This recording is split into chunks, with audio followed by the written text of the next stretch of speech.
नेपाल एउटा प्राकृतिक रूपले सिँगारिएको सुन्दर देश मात्र होइन। ओम नमः शिवाय। यो त एउटा चेतनाको भूमि हो। यहाँ हिमाल छ जसले हामीलाई धैर्यता दिइरहेको छ। यहाँ बुद्धको सन्देश छ जसले शान्तिको बाटो पढाइरहेको छ। यहाँ त योग विज्ञान छ जसले सन्तुलित जीवन सिकाइरहेको छ।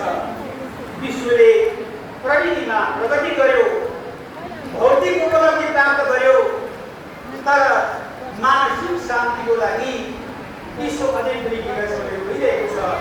उसले धेरै कुरा गुमायो, प्रगतिबाट पाएभन्दा बढी गुमायो, संस्कार गुमायो, शान्ति गुमायो। केही गुमेको शान्ति खोज्नको लागि विदेशका मानिसहरू नेपाल आएका छन् नि। ओम नमः शिवाय। हर हर महादेव। विदेशतिर त यो केन्द्र खोलेर त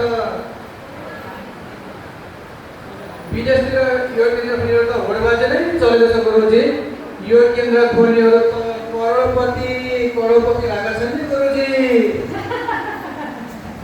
आफूलाई चाहिँ यहाँ बिहानै सक्ने उठ्न पनि कति अजिलो बाबा, कति अजिलो आएको कुन्नी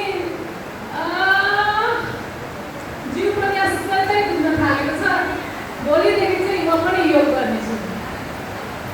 कान्छी नानी विदेशमा जाने इच्छा लाग्छ भनेर योग गर्ने ठुलै हातको गरेर योग गर्नलाई होइन दिदी, मिठो निद्रा लाग्छ भनेर जिउ पनि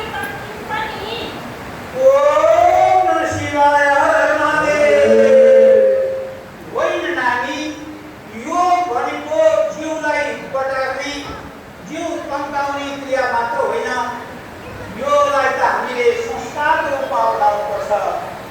जब हामी योगलाई संस्कारको रूपमा अपनाउँछौँ तब यो हाम्रो जीवनको लागि अलङ्कार बन्छ, गहना बन्छ। जब यो जीवनका लागि अलङ्कार बन्छ तब हाम्रो शरीर, मन, भावना, चेतना पवित्र हुन्छ। त्यो पवित्रताभित्र शान्ति प्राप्त हुन्छ। ओम नमः शिवाय। हर हर महादेव। विदेशीहरू त नेपाल घुम्न मात्र होइन, जीवन बुझ्न पो आउँदा रहेछन्। गोरा मुलीहरू होइन त दादा? होइन हो नि, तर पहिला आफैलाई चिन्न सक्नु पर्यो, अनि संसारले खोजेको नेपाल भेटिन्छ। हो रहेछ है। हामी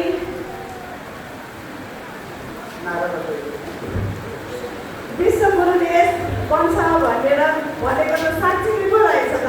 यो त नारा मात्रै होइन रहेछ नि। हो नि, तर आफूले चिन्छन् पर्यो। नयाँ पुस्ताले चाहिँ आफ्नो धर्म, संस्कृति, रीतिरिवाज, आफ्नो मौलिकता, नेपालको वेशभूषा विश्वले चिनाउन सक्नु पर्यो। अनि विश्वले नेपाल खोज्दै आउँछन्।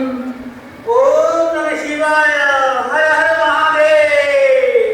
हो भाइ, तपाईँ त विदेश गएर जीवन राम्रो, विश्व अशान्ति, तनाव र चिन्ताका समस्याका ठुला चाङहरूबाट खिचिएको छ,